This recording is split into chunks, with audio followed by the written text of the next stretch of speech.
नमस्कार दोस्तों। आज बात करेंगे फिजिकल एजुकेशन वन लाइनर प्रश्नों की।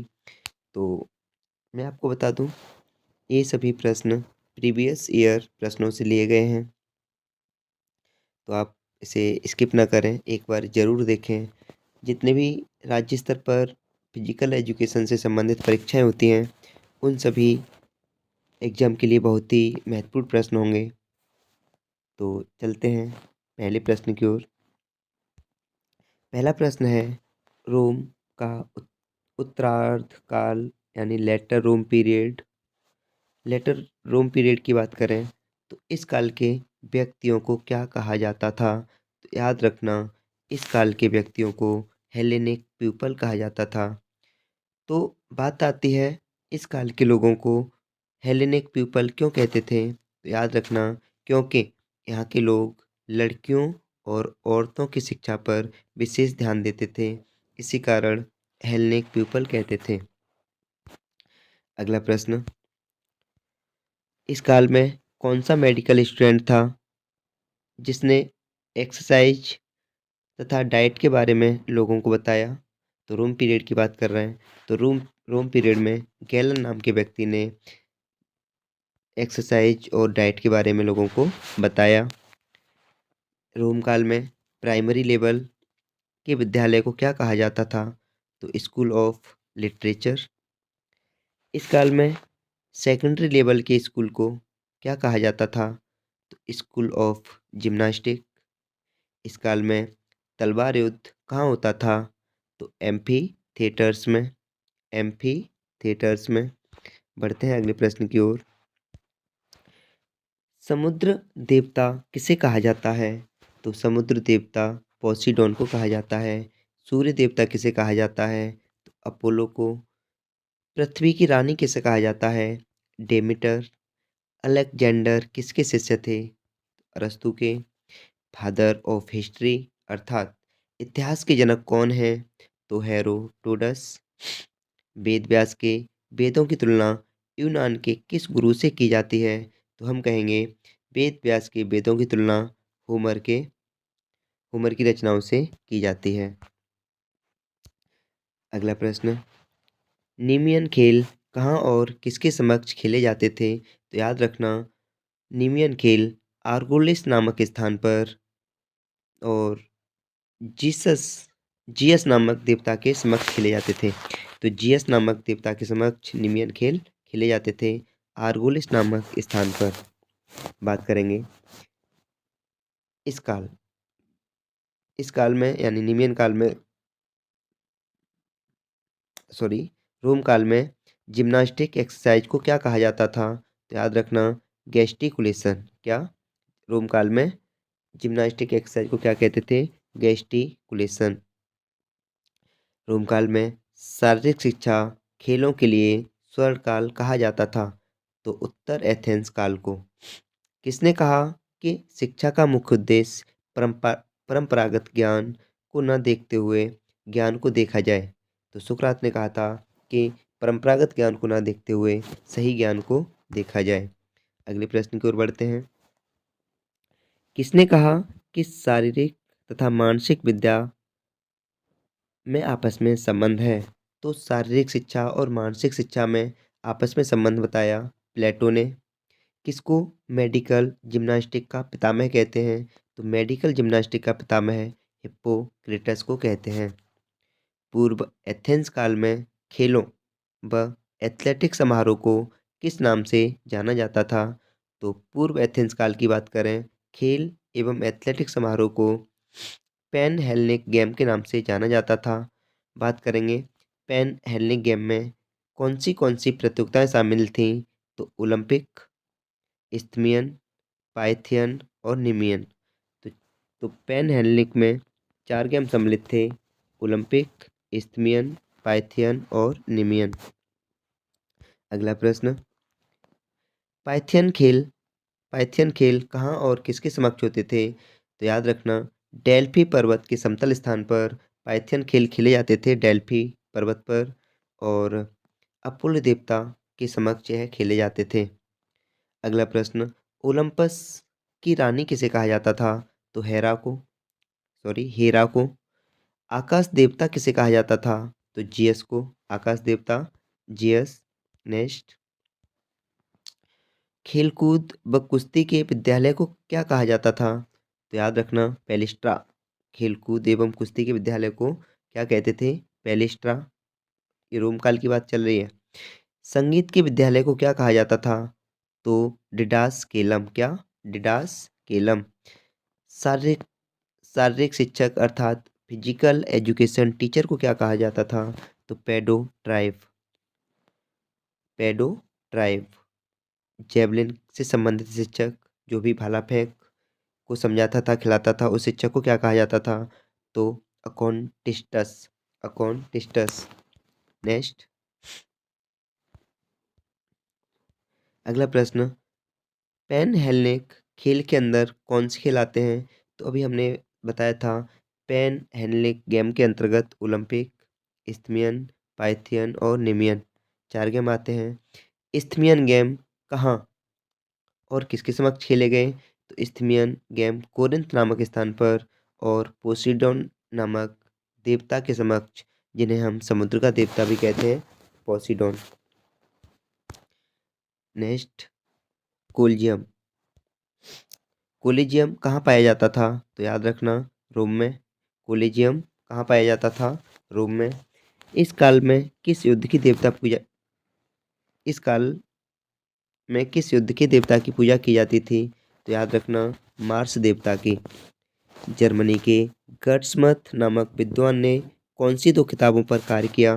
तो जर्मनी के गर्ट्समथ नामक विद्वान ने जिम्नास्टिक फॉर द यंग और गेम्स नामक किताबों पर कार्य किया था। किस व्यक्ति ने शारीरिक शिक्षा को जर्मनी में राष्ट्रीय एकता का एक जरिया बताया? तो याद रखना Friedrich Ludwig Jahn first. Friedrich Ludwig Jahn first ने शारीरिक शिक्षा को जर्मनी में राष्ट्रीय एकता का जरिया बताया। अगला प्रश्न, जर्मनी के किस विद्वान ने टर्नबेरियन मूवमेंट की शुरुआत की? तो याद रखना लुडविग जॉन। जर्मनी में टर्नबेरियन टर्नबेरियन मूवमेंट की शुरुआत किसने की? Ludwig John. जर्मनी में आधुनिक शारीरिक शिक्षा को शिक्षा से संबंधित करते हुए विचार किसने रखा? तो John Bernard Basedow. John Bernard Basedow ने। अगला प्रश्न, जर्मनी के डसू स्थान डसू स्थान न्यू न्यूट्रलिस्टिक स्कूल को किस नाम से जाना जाता था? तो याद रखना फिलैंथ्रोपियम। फिलैंथ्रोपियम। जर्मनी में वह कौन सा पहला शिक्षक था जिसने पूरे स्कूल में 1 घंटा सुबह, 2 घंटा दोपहर भिन्न भिन्न खेलों को खिलवाया? तो जॉन साइमन। तो जर्मनी का एक टीचर जिसने सुबह में 1 घंटा और दोपहर में 2 घंटा अलग अलग खेल खिलवाए, नाम क्या था? John Simon. जर्मनी में किस विद्वान को आधुनिक कालीन शारीरिक शिक्षा का पिता कहा जाता है? तो जेबी बेस्डो। क्या? जेबी बेस्डो। अगला प्रश्न, अतिरिक्त शक्ति की अवधारणा अर्थात थ्योरी ऑफ सरप्लस एनर्जी किस विद्वान ने प्रतिपादित किया? तो हर्बर्ट स्पेंसर। तो अतिरिक्त शक्ति का सिद्धांत किसने दिया? Herbert Spencer. भविष्यदर्श भविष्यदर्शी धारणा भविष्यदर्शी धारणा किसने दी? तो कार्ल ग्रोस। मनोरंजनात्मक धारणा किसने दी अर्थात रिक्रेशनल थ्योरी किसने दी? तो लॉर्ड केम्स और GTW पैट्रिक। यहाँ टी है, सॉरी, GTW पैट्रिक। पुनः अवलोकन धारणा किस विद्वान ने दी? तो स्टैनली हॉल। पुनः अवलोकन अवधारणा स्टैनली हॉल। आगे बढ़ते हैं, मनोविश्लेष मनोविश्लेषक धारणा साइको एनालिटिकल थ्योरी किसने दी? तो सिगमंड फ्रॉइड। सामाजिक अवधारणा सोशल थ्योरी किसने दी? तो अरिस्टोटल अर्थात अरस्तु ने दी। आगे बढ़ते हैं, निम्न में से किसने ओलंपिक मशाल के एंथम से एथेंस। निम्न में से किसने ओलंपिक मसाल के एथेंस से आयोजित स्थल तक लाने का प्रचलन प्रथम बार शुरू किया? तो कार्ल डायम। तो हम कहेंगे ओलंपिक मसाल किसने दी? तो कार्ल डायम ने। अंतर्राष्ट्रीय ओलंपिक समिति का मुख्यालय कहाँ पर है? स्विट्जरलैंड। और कल की सीरीज में मैंने बताया था कि आईओसी के वर्तमान अध्यक्ष कौन हैं? तो याद रखना, आईओसी के वर्तमान अध्यक्ष थॉमस बच। थॉमस बच कहाँ के निवासी हैं? तो याद रखना, जर्मनी के। और इनका गेम कौन सा है? तो तलवारबाजी। क्या? तलवारबाजी। और तलवारबाजी को क्या कहते हैं? फेंसिंग। फेंसिंग। और कल की सीरीज में कराया था कि ब्लैक कार्ड किस खेल में दिया जाता है? तो याद रखना, फेंसिंग में। नेक्स्ट, प्राचीन ग्रीस में डिडास्केलियम क्या होता है? तो याद रखना, संगीत विद्यालय। तो डिडास्केलियम संगीत विद्यालय। प्राचीन ग्रीस में गॉड ऑफ हीलिंग किसे कहते हैं? गॉड ऑफ हीलिंग जीएस देवता को। नेक्स्ट,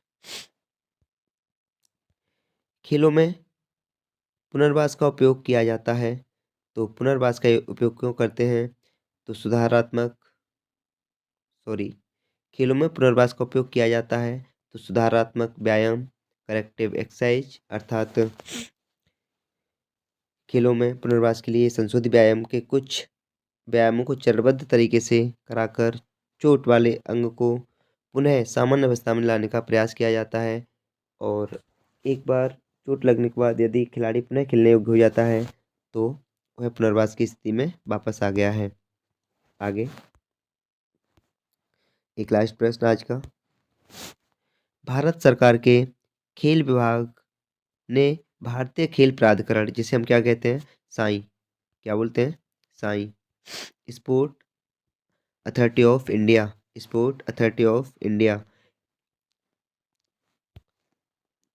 भारत सरकार के खेल विभाग ने भारतीय खेल प्राधिकरण का प्रस्ताव 25/1/1984 सर्वसम्मति से पास किया। 16 मार्च 1984 को स्पोर्ट अथॉरिटी ऑफ इंडिया का पंजीकरण खेलों को प्रोत्साहन देने के लिए एक सोसाइटी के रूप में किया गया। तो यहाँ से एक प्रश्न और याद रखेंगे कि साई का मुख्यालय कहाँ पर है? तो साई का मुख्यालय नई दिल्ली। कहाँ पे? नई दिल्ली। बात करें साई को क्यों बनाया गया, साई का गठन क्यों किया गया? तो 1982 में एशियन गेम हुए थे। कहाँ पर? भारत में। तो दूसरी बार भारत में आयोजित हुए थे एशियन गेम। पहली बार 1951 में भारत से ही आरंभ हुआ था इनका। तो बहुत से उपकरण खरीदे गए थे, बहुत से ग्राउंड तैयार किए गए थे। तो ग्राउंड की देखरेख और उपकरणों के रखरखाव के लिए साई का गठन किया गया था। तो आज की सीरीज को विराम देते हैं। Thanks for watching. प्लीज़ यदि आपको सीरीज पसंद आई हो तो प्लीज़ लाइक करें, अपने साथियों को शेयर करें और सब्सक्राइब करें। यदि आपको सीरीज पसंद आई हो तो एक बार फिर से थैंक्स फॉर वॉचिंग।